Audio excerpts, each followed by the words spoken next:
Hello students. तो आज अपन क्या करेंगे, नया चैप्टर शुरू करने वाले हैं जिसका नाम है त्रिविम रसायन। तो इस त्रिविम रसायन के बारे में हमने 11वीं के अंदर कुछ पढ़ा भी था। उन चीज़ों को भी मैं आपको शॉर्ट में बता दूंगा कि क्या क्या चीज़ें हमने जो पढ़ी थी उसके बारे में। तो त्रिविम रसायन के अंदर जो हमारा सबसे पहला पॉइंट जो हमको पढ़ना है वो है समावयवता। नाम आपने बिल्कुल सुना होगा, समावयवता हमने पढ़ी थी 11वीं के अंदर। समावयवता किसे कहते हैं, कौन से यौगिक जो होते हैं वो समावयवी होते हैं। तो इधर ध्यान देना, दो या दो से अधिक यौगिक, ठीक है ना, दो या दो से अधिक यौगिक जिनके क्या समान होते हैं, अणुसूत्र।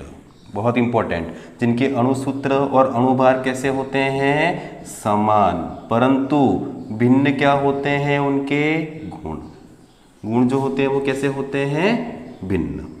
मतलब ऐसे यौगिक जिनके अणुसूत्र तो समान हो, अणुभार भी समान हो, पर उनके गुण जैसे कि भौतिक एवं रासायनिक गुण अलग अलग होते हैं, ऐसे यौगिकों को हम क्या कहते हैं, समावयवी।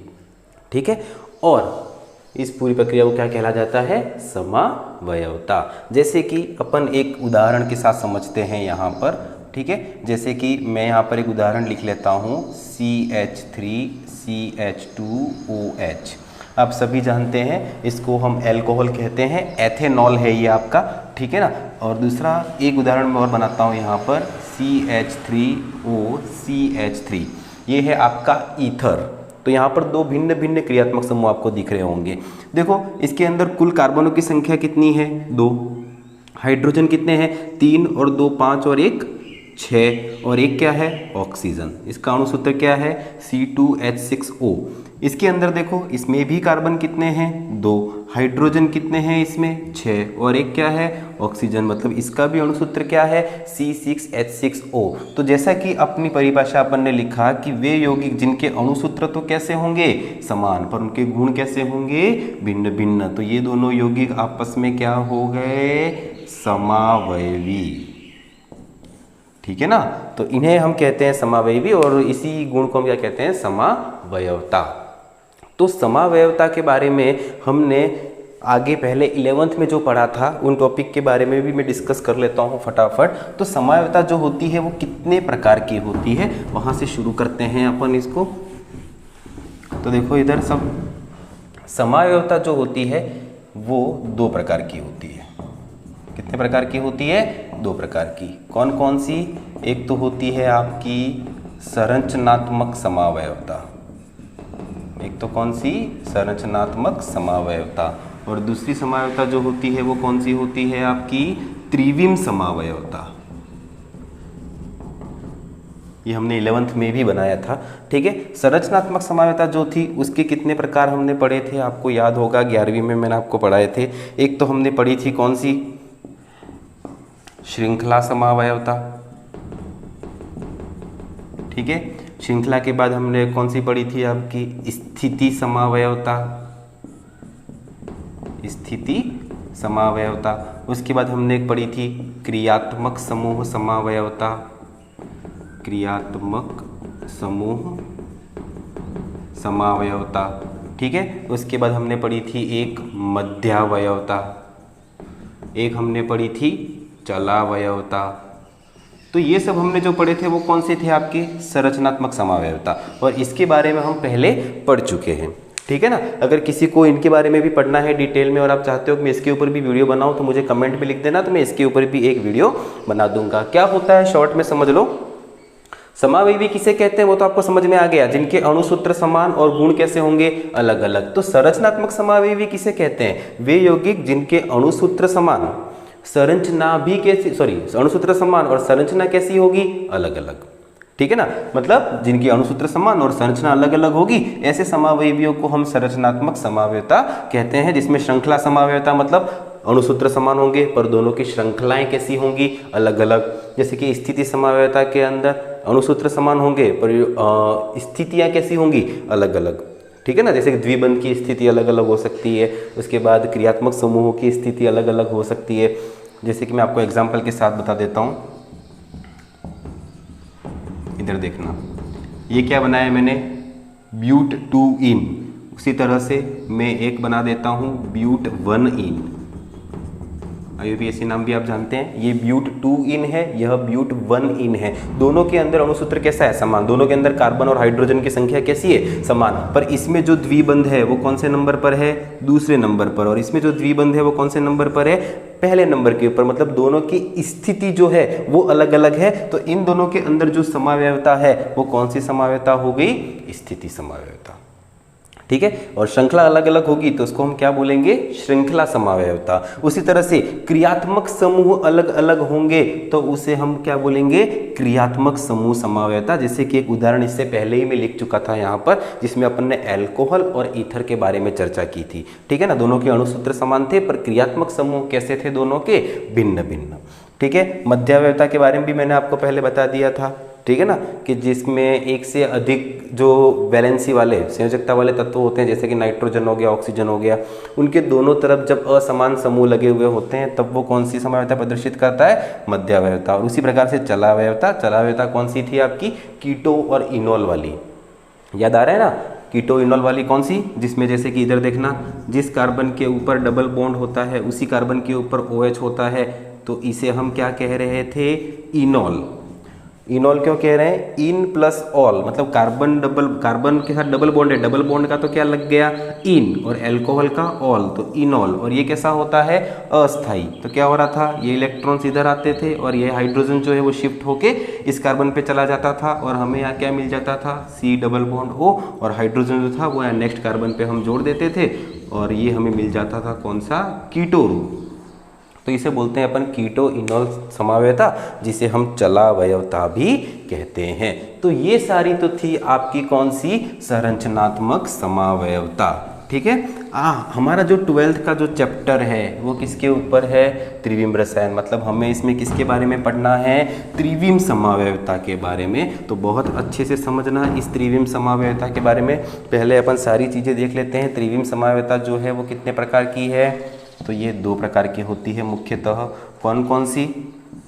एक तो होती है समरूपण समावयवता और दूसरी कौन सी होगी? विन्यासी समावयवता। विन्यासी समावयवता। ठीक है। समरूपण के बारे में अपन आगे चर्चा करेंगे इसी चैप्टर के अंदर। विन्यासी समावयवता फिर से 2 प्रकार की। कौन कौन सी? एक तो कौन सी हो गई आपकी? ज्यामितीय समावयवता। ज्यामितीय। और दूसरी प्रकाशिक समावयवता। ज्यामितीय और दूसरी कौन सी है?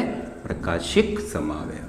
ठीक है। तो इन दोनों को अपन को डिटेल में पढ़ना है। तो सबसे पहले त्रिविम समावयवता के अंदर मैं आपको समझाऊंगा कि समरूपण और विन्यासी समावयवता क्या होती है, और उसके बाद आज हम इस लेक्चर के अंदर किसको कंप्लीट करेंगे? ज्यामितीय समावयवता को। तो इतना हमें आज इस वीडियो में पढ़ना है, तो बिल्कुल ध्यान लगाना इधर। तो सबसे पहले मैं आपको इधर ही एक्सप्लेन कर देता हूँ समरूपण और विन्यासी समावयवता में क्या अंतर है। तो इधर समझना।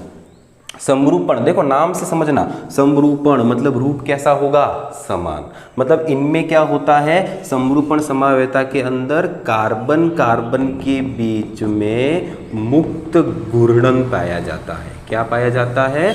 मुक्त घूर्णन।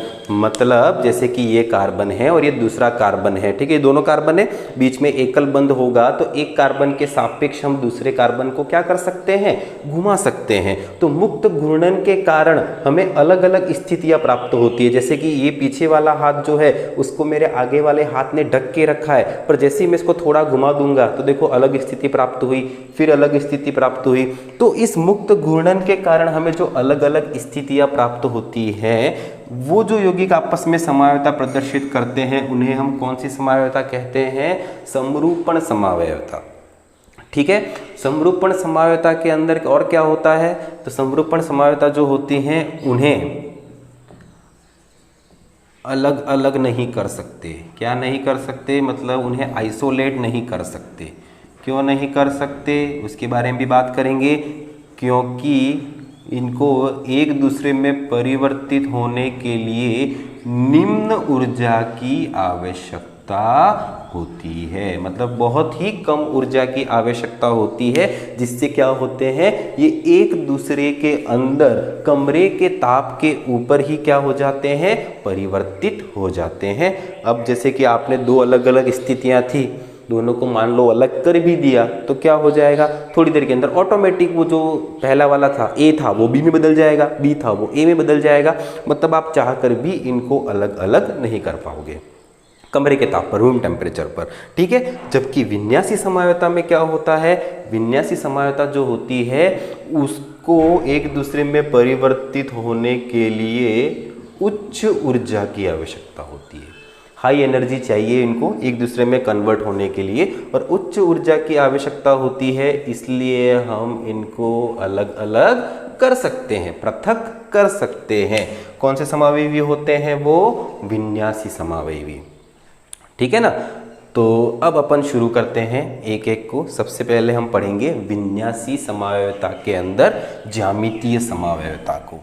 ज्यामितीय समावयवता बिल्कुल आपने सुना होगा इसके बारे में, ज्यामितीय समावयवता।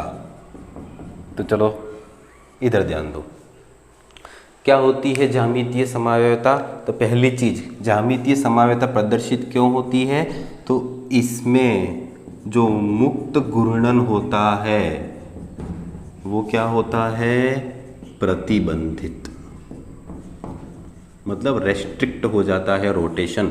मुक्त घूर्णन जो है वो प्रतिबंधित हो जाता है, मतलब दो जो तत्व हैं आपके, जैसे कि दो कार्बन हैं, ये कार्बन और ये दूसरा कार्बन, जब तक इन दोनों के बीच में एकल बंध लगा रखा है तो ये दोनों क्या हो सकते हैं, एक दूसरे के सापेक्ष घूम सकते हैं।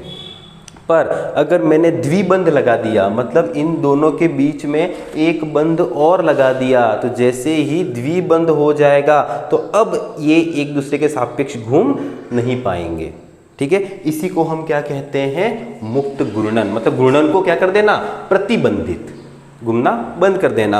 और जब मुक्त घूर्णन प्रतिबंधित हो जाएगा तब वो कौन सी समावयवता प्रदर्शित करेगा, ज्यामितीय समावयवता। तो ज्यामितीय समावयवता जो है वो किन किन यौगिकों में पाई जाती है उसकी बात करते हैं। तो एक तो ये किसमें होती है, एल्किनों में, किसमें होती है, एल्किनों में। दूसरी ऑक्जिम, दूसरी होती है ये ऑक्जिमों में। और तीसरी किसमें होती है, ये एलिसाइक्लिक यौगिकों में। इन तीन प्रकार के यौगिकों में ज्यामितीय समावयवता जो होती है वो पाई जाती है। एक तो एल्किनों में, एक ऑक्जिमों में, और तीसरा कौन सा, एलिसाइक्लिक यौगिकों में, ठीक है।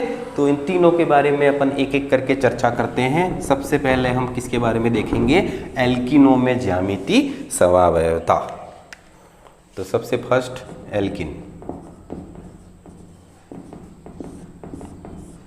अच्छा, एल्किन तो जानते हैं ना, कार्बन डबल बॉन्ड कार्बन, ठीक है, उसी को हम क्या कहते हैं, एल्किन। तो एल्किनों में जो एल्किन होते हैं वो ज्यामितीय समावयवता किस प्रकार से प्रदर्शित करते हैं, इधर समझना बहुत ही ध्यान से।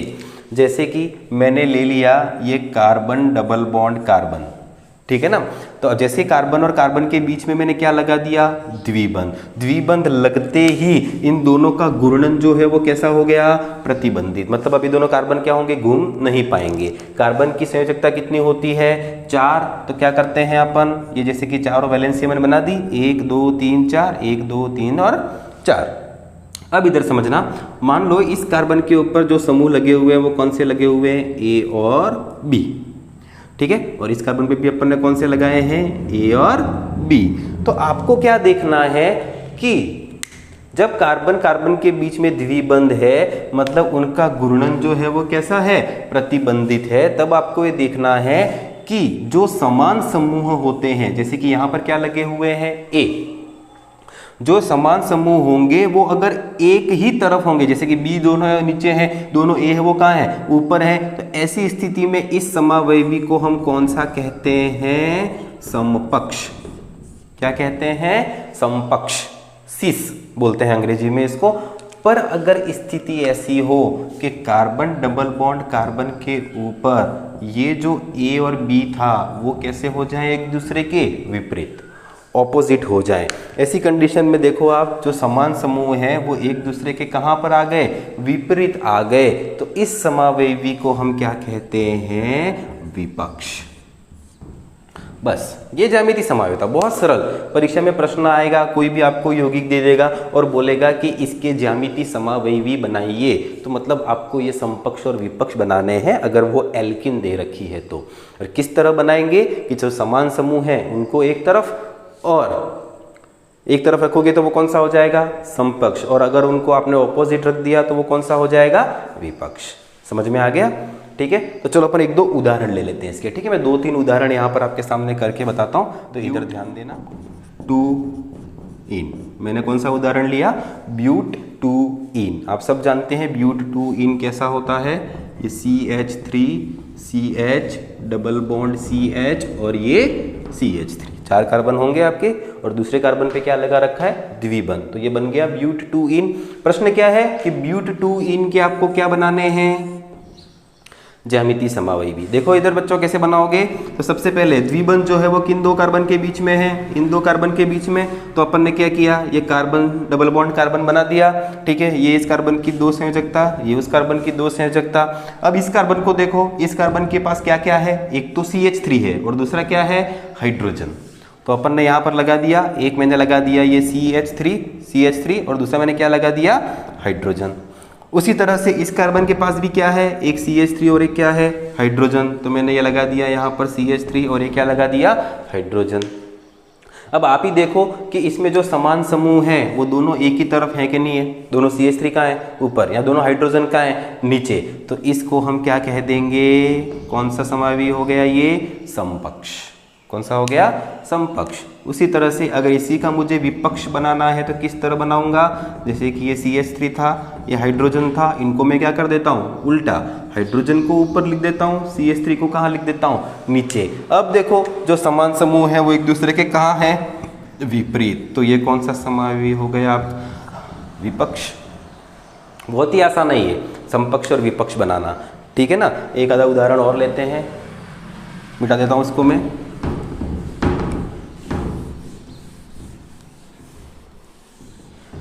चलो नेक्स्ट एग्जांपल लेते हैं अपन,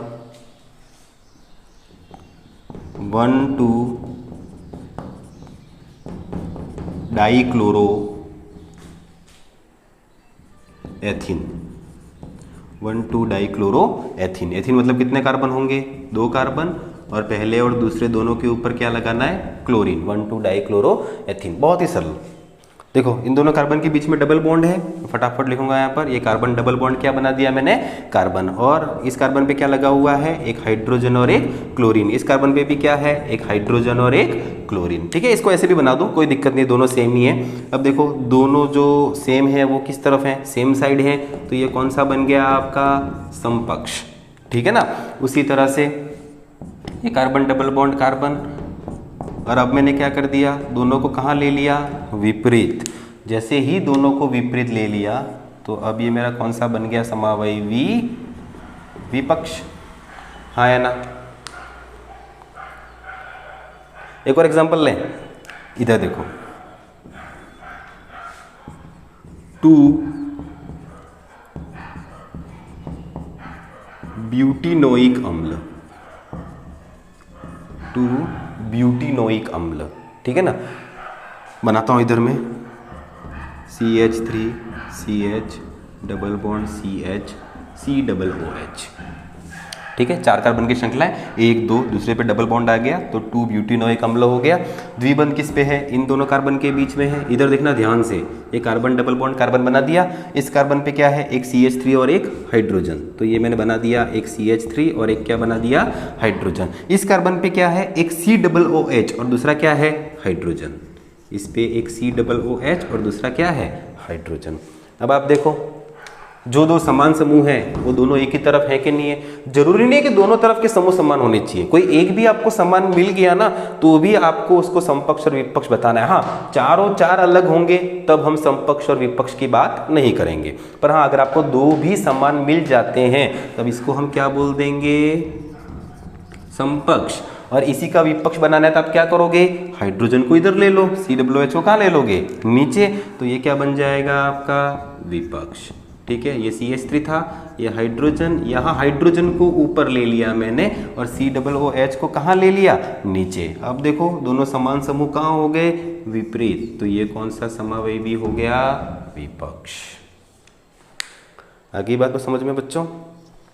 ठीक है, तो ये है एल्किनो के अंदर ज्यामितीय समावयवता। एक लास्ट एग्जांपल और, ठीक है ना, क्योंकि इसमें क्या है, दोनों समावयवियों के कुछ अलग नाम है, कॉमन नाम जो आपको याद भी रखने हैं, इसलिए एक लास्ट एग्जांपल में और लिख देता हूँ यहाँ पर, इधर देखना सबके सब।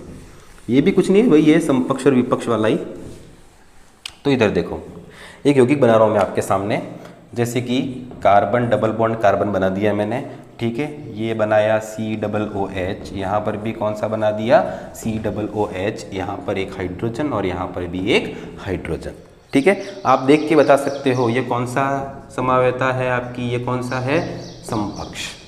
समपक्ष तो है, इसका IUPAC नाम भी है, मुझे पता है, आप लिख लोगे, 4 कार्बन की श्रृंखलाएं लिख के लिख लेना कॉपी के अंदर। अब इसका जो कॉमन नाम होता है, इसको हम क्या बोलते हैं, मैलेइक अम्ल। इसका नाम क्या है, मैलेइक अम्ल।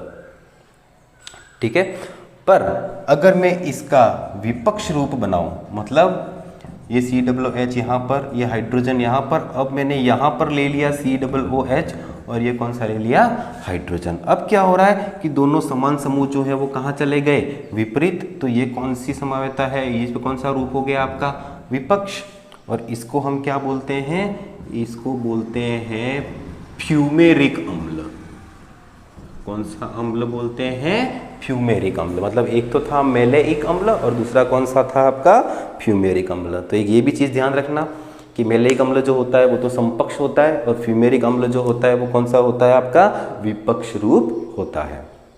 ठीक है बच्चों, तो ज्यामितीय समावयवता क्यों होती है, घूर्णन क्या हो जाता है, प्रतिबंधित। तो मेरे ख्याल से आपको समझ में आ गया होगा।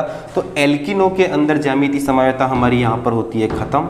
ठीक है, अब हम आगे देखेंगे। हमने बताया था 3 प्रकार की जो थी ज्यामितीय समावयवता आपकी, एक तो एल्किनो में, एक ऑक्सीमो में और तीसरा कौन सा था, एलिसाइक्लिक यौगिकों में, है ना।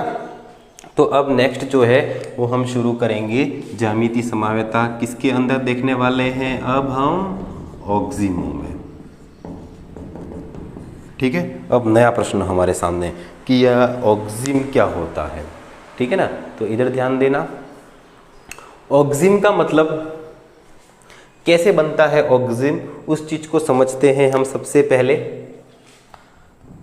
तो जब भी आपके पास कोई कार्बोनिल कार्बन होगा, कार्बोनिल कार्बन मतलब जिसमें क्या होगा, C डबल बॉन्ड O, इसको हम बोलते हैं कार्बोनिल कार्बन। ऐसा कोई भी, जैसे एल्डिहाइड और कीटोन में होता है ना ऐसा, तो ऐसा कोई भी कार्बोनिल कंपाउंड है आपके पास और उसकी अभिक्रिया हम किसके साथ करते हैं, NH2OH के साथ। इसको बोलते हैं हाइड्रोक्सिल एमीन। क्या बोलते हैं, हाइड्रोक्सिल एमीन। ठीक है, इसके साथ जब इसकी अभिक्रिया होती है, सब इधर ध्यान देना। एक्चुअली हाइड्रोक्सिल एमीन जो है उसको ऐसे लिखते हैं अपन NH2OH। ठीक है ना, यहाँ पर तो मैंने ऐसा इसलिए लिखा है क्योंकि इन दोनों की जब मैं अभिक्रिया करूँगा तो यहाँ से जल का अणु क्या हो जाएगा, बाहर निकल जाएगा। जैसे ही जल का अणु बाहर निकल जाएगा तो क्या हो जाएगा, ये कार्बन डबल बॉन्ड H2O तो बाहर निकल गया, ये 2 हाइड्रोजन और एक ऑक्सीजन, तो ये कार्बन किससे जुड़ जाएगा, नाइट्रोजन के साथ, और इसके साथ क्या लगा हुआ है, OH। ठीक है, ये जो यहाँ पर बना इसी को हम क्या कहते हैं, ऑक्सीम। इसी को हम क्या कहते हैं, ऑक्सीम। और ये जो ऑक्सीम बना हमारे सामने, यही ऑक्सीम जो है वह क्या प्रदर्शित करेगा, ज्यामितीय समावयवता। अब ऑक्सीम जो होते हैं ना, अगर यहाँ पर मैंने क्या लिया होता, एल्डिहाइड, अगर मैं एल्डिहाइड लेता तो वहाँ बनता एल्डोक्सिम। क्या बनता, एल्डोक्सिम। और यदि मैं यहाँ कीटोन लेता तो वहाँ क्या बनता, कीटोक्सिम। क्लियर है, ओके। तो अपन शुरू करते हैं एग्जाम्पल के साथ सीधा सा। जैसे कि मैं एग्जाम्पल लेता हूँ पहला, एसीटेल्डोक्सिम। आपको समावयवी किसके बनाने हैं, एसिटाइलडॉक्सिम के। नाम से बिल्कुल डरना मत, ठीक है, बहुत सरल है। एसिटाइलडॉक्सिम कैसे बना है? एसिटाल्डिहाइड से। एसिटाल्डिहाइड क्या है? देखो ये नाम तो आपको याद रखने पड़ेंगे, मैंने 11वीं में सब लिखा रखे हैं, CH3CHO, इसी को हम क्या कहते हैं? एसिटाल्डिहाइड, ठीक है। एसिटाल्डिहाइड क्या नाम है? कॉमन नाम, IUPAC नाम भी आप सब जानते हैं इसका, एथेनॉल, ठीक है ना। तो ये एसिटाल्डिहाइड है, इसकी अभिक्रिया हमने किसके साथ कर दी? NH2OH के साथ। काम करता हूँ, ऐसे ही लिखता हूँ, NH2OH के साथ क्या होगा? ये जल का अणु निकल जाएगा और हमको क्या मिलेगा यहाँ पर? CH3CH डबल बॉन्ड N और OH। तो ये बन गया हमारा क्या? एसिटाइलडॉक्सिम। अभी तो हमने एसिटाइलडॉक्सिम बनाया है, अब हमें क्या बताना है? इसकी ज्यामितीय समवायता। तो देखो इसमें भी द्विबंध आ गया, और द्विबंध आ गया तो मुक्त घूर्णन क्या हो जाएगा? प्रतिबंधित। और मुक्त घूर्णन प्रतिबंधित हो गया तो ये क्या प्रदर्शित करने लग जाएगा? ज्यामितीय समवायता। देखो बच्चों किस तरह से करेगा वो। इस कार्बन और नाइट्रोजन के बीच में द्विबंध है, तो मैंने ये कार्बन और नाइट्रोजन के बीच में द्विबंध बना दिया, ठीक है। इस कार्बन पे क्या है? एक हाइड्रोजन और एक क्या है? CH3, और इस नाइट्रोजन पे क्या लगा हुआ है? OH, ठीक है। आप सोचोगे मैंने इसको टेढ़ा क्यों बनाया यूं? भाई नाइट्रोजन के ऊपर एक क्या होता है? एकाकी युग्म, ठीक है ना। तो वो एकाकी युग्म होता है यहाँ पर इस तरह से, तो ये OH यहाँ पर होगा। अब आपको क्या देखना है इसके अंदर कि नाइट्रोजन पे जो लगा हुआ OH समूह है वो, और इस कार्बन पे लगा हुआ जो हाइड्रोजन है वो। वैसे एक्चुअल में यहाँ का OH और इस कार्बन पे जो छोटा समूह लगा हुआ होता है ना, वो छोटा समूह और OH जब दोनों एक ही तरफ होते हैं तब इसको हम क्या बोलते हैं? सीन। यहां पर समपक्ष विपक्ष नहीं बोलना है, ऑक्सिम के अंदर चलेगा सीन और एंटी, ठीक है। इसको हम क्या बोल देते हैं? सीन। और एंटी किस तरह से बनेगा? तो इधर देखना, ये सॉरी नाइट्रोजन है ना, यहाँ पर ये OH है, यहाँ पर ये CH3 आ जाए और ये हाइड्रोजन यहाँ पर आ जाए, तो अब आप देख सकते हो कि ये जो छोटा समूह था इस कार्बन का वो और ये OH दोनों एक दूसरे के क्या आ गए? विपरीत आ गए। तो ये जो बना वो कौन सा बना? एंटी। तो ऑक्सिमो के अंदर जो समवायता होती है वो कौन सी होती है? सीन और एंटी वाली। और कैसे निकालोगे वो समझ में आ गया ना। कार्बन पे लगा हुआ छोटा समूह और यहाँ पर क्या होगा? OH समूह। क्लियर? अभी बहुत सारे उदाहरण हैं, आप देखना चाहो तो, ठीक है। मैं बना देता हूँ एक दो उदाहरण और, फिर एक छोटा सा पॉइंट और भी है एलिसाइक्लिक वाला, और फिर ये अपना ज्यामितीय समवायता जो होगा क्या हो जाएगा? खत्म, ठीक है ना। तो चलो शुरू करते हैं, इसके एक दो एग्जाम्पल और लेते हैं सीन और एंटी वाले।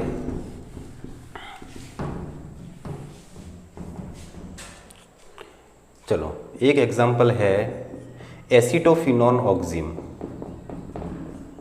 एसिटोफिनॉन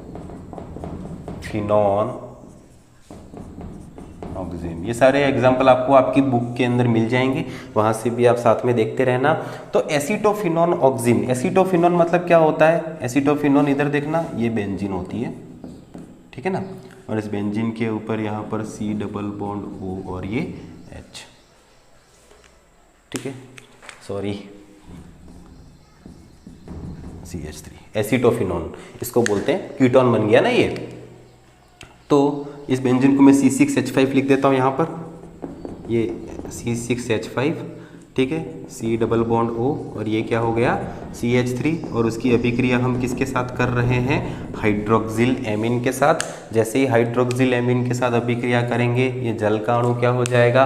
बाहर निकल जाएगा। जैसे ही जल का अणु बाहर निकलेगा यहाँ पर क्या हो जाएगा? देखो इधर ध्यान से, ये कार्बन डबल बॉन्ड सीधा किसके साथ जुड़ जाएगा? नाइट्रोजन के साथ, और यहाँ क्या आ गया? OH। तो ये क्या बन गया? एसिटोफिनॉन ऑक्सिम। अब क्या करना है आप जानते हैं, ये कार्बन डबल बॉन्ड नाइट्रोजन बनाओ। इस कार्बन पे एक तो क्या लगा हुआ है? CH3, एक क्या लगा हुआ है? C6H5, और यहाँ पर क्या होगा? OH। अब आप ही देख के समझ सकते हो इन दोनों में छोटा समूह कौन सा है? CH3, और यहाँ पर कौन सा? OH। दोनों एक ही तरफ हैं, तो ये कौन सा समवायवी बन गया आपका? सीन, ठीक है। और एंटी कैसे बनेगा? तो ये CH3 इस तरफ ले लो, ये C6H5 इस तरफ, ये नाइट्रोजन और ये आपका OH, यहाँ पर क्या हो गया, ये छोटा समूह और OH जो है वो एक दूसरे के विपरीत आ गए, तो ये कौन सा समावयव हो गया आपका, एंटी। तो ये होता है सीन और एंटी वाली समावयवता। तो अब हमने दो प्रकार के यौगिकों के अंदर ज्यामितीय समावयवता को डिस्कस कर लिया है, एक तो एल्किन के अंदर और दूसरा किसके अंदर, ऑक्सिम के अंदर। अब बच्चों एक मिनट इधर ध्यान देना, एल्किन की बात कहें चाहे ऑक्सिम की बात कहें, एक छोटा सा इंपॉर्टेंट नोट जो है वो मैं आपको बता देता हूँ। वो नोट क्या है कि जब किसी एक ही कार्बन या फिर एक ही तत्व के ऊपर दो समान समूह लगे हुए होते हैं ना, तब वो जो यौगिक है वो ज्यामितीय समावयवता प्रदर्शित नहीं करता है। वेरी वेरी इंपॉर्टेंट, इस पॉइंट को ध्यान रखना, क्योंकि क्या होता है, जैसे कि इधर समझो, ये कार्बन डबल बॉन्ड कार्बन लिया अपन ने, जैसे एल्किन में पढ़ा था ना। अब जैसे कि यहाँ पर A और यहाँ पर भी A ले लिया मैंने, ठीक है। अब यहाँ पर जैसे कि B है, यहाँ पर कोई भी C है, यहाँ पर कुछ भी B लगा दो, भले कोई दिक्कत नहीं है। पर आप देखना कि यहाँ पर जो समान समूह है A और A, वो दोनों एक ही कार्बन के ऊपर है, जबकि दोनों समान समूह जो हैं वो दोनों अलग अलग कार्बन पर, एक A यहाँ तो दूसरा A यहाँ होना चाहिए तो समपक्ष, या फिर एक A यहाँ दूसरा A यहाँ तब वो विपक्ष। पर एक ही कार्बन पे अगर दोनों समान समूह साथ में आ जाते हैं तो ऐसा यौगिक जो होता है वो ज्यामितीय समावयवता प्रदर्शित नहीं करेगा। ध्यान रहेगा आपको, ठीक है ना। वही चीज यहाँ पर भी लागू होती है, यहाँ CH3 और यहाँ पर भी CH3 होता, दो जगह CH3 होते, मतलब यहाँ पर अगर मैं एसीटोन ले लेता, ठीक है, CH3 C डबल बॉन्ड हो CH3, तो वो यौगिक भी आपको ज्यामितीय समावयवता मतलब सीन और एंटी वाला जो यौगिक है वो प्रदर्शित नहीं करता। तो ये होती है ज्यामितीय समावयवता एल्किनों के अंदर और ऑक्सिमों के अंदर। और लास्ट बचा है अब अपना कौन सा, एलिसाइक्लिक यौगिक, एलिसाइक्लिक यौगिकों के अंदर, जैसे कि साइक्लोब्यूटेन, साइक्लोप्रोपेन, साइक्लोपेंटेन, है ना। उसमें क्योंकि क्या होता है, जैसे ही चक्रीय संरचना बन जाती है तो कार्बन कार्बन का मुक्त घूर्णन क्या हो जाएगा, बंद हो जाएगा ना। अरे भाई ये कार्बन है, ये कार्बन है, अभी एकल बंद है तो दोनों घूम सकते हैं यूँ, पर इसको मैं यहाँ से जोड़ के पूरी एक चक्रीय संरचना बना दूँ, फिर ये कार्बन थोड़ी घूम पाएगा, तो इसका घूर्णन क्या हो जाएगा, प्रतिबंधित। तो वही बात हो गई यहाँ पर। तो एलिसाइक्लिक के एग्जाम्पल ले लेते हैं अपन, जैसे कि सबसे पहला मैं ले लेता हूँ 1,2 dimethyl cyclopropane, 1,2 dimethyl cyclopropane. Cyclopropane कैसा होता है आप जानते हैं, ये है साइक्लोप्रोपेन, बना दिया मैंने, 3 कार्बन की चक्रीय संरचना साइक्लोप्रोपेन। पहले और दूसरे मतलब कोई भी 2 कार्बन ले लो, जैसे कि ये पहला और दूसरा कार्बन हो गया, तो पहले और दूसरे कार्बन के ऊपर जब आप देखोगे, जैसे कि ये CH3 समूह और यहाँ पर ये CH3 समूह, दोनों CH3 समूह है, यहाँ पर तो क्या होगा, हाइड्रोजन और हाइड्रोजन। तो यहाँ पर आप देख सकते हो जो दोनों समान समूह है वो कहाँ है, एक ही तरफ है। और जब दोनों समान समूह एक ही तरफ होंगे तो इसको हम क्या बोल देंगे, समपक्ष। इसमें वापस से वही समपक्ष और विपक्ष ही चलेगा। उसी तरह से अगर इसका मुझे विपक्ष बनाना है तो जैसे कि ये CH3 ऊपर, तो ये कहाँ लिख लिया, नीचे, और ये दोनों क्या हो गए आपके, हाइड्रोजन। तो इसमें क्या हो गया, जो दोनों समान समूह हैं वो एक दूसरे के कहाँ हो गए, विपरीत, तो इसको हम क्या बोल देंगे, विपक्ष। आगे बात समझ में बच्चों, क्योंकि क्या है चक्रीय संरचना इस तरह से, जैसे कि ये कार्बन यहाँ पर है और 2 कार्बन यहाँ पर है, तो ये तो बन गया साइक्लोप्रोपेन, और इस कार्बन पे दोनों CH3 ऊपर है तो समपक्ष, एक ऊपर और एक नीचे आ गया तो ये कौन सा हो गया, विपक्ष। ठीक है, तो यही होता है आपका समपक्ष और विपक्ष समावयवता किसके अंदर, एलिसाइक्लिक यौगिकों के अंदर। ठीक है, एक एग्जाम्पल और लेते हैं, जैसे कि 1,3 dichloro cyclobutane, 1,3 dichloro cyclobutane. Cyclobutane मतलब कैसा होगा, ये साइक्लोब्यूटेन हो गया। ठीक है, तो ये पहला, दूसरा, तीसरा 1 और 3 कार्बन पे ले लेते हैं अपन। ठीक है, यहाँ पर ले लिया CH3, यहाँ सॉरी क्लोरो लिया है ना अपन ने 1 और 3 के ऊपर, तो ये क्लोरीन और ये क्लोरीन, ये हाइड्रोजन और ये हाइड्रोजन। ठीक है ना, दोनों समान समूह कहाँ है, दोनों समान समूह एक ही तरफ हैं, तो ये कौन सा समावयवी बना दिया मैंने, समपक्ष। ठीक है, और इसका विपक्ष कैसे बनेगा,